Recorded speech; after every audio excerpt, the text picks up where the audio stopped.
Hi, this is the HUAWEI Nova Y91 and I'll show you how to mute notification sound on this device.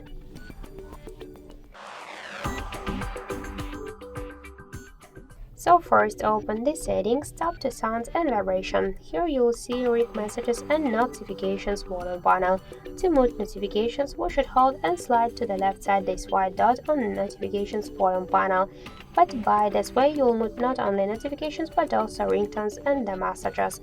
Just to mute only notifications, let's unmute this volume panel, scroll down to notification tone and just switch your currently tone to none.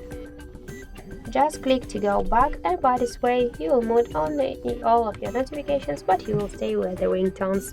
So that's it, thank you for watching, and if you like this video, leave thumbs up and subscribe.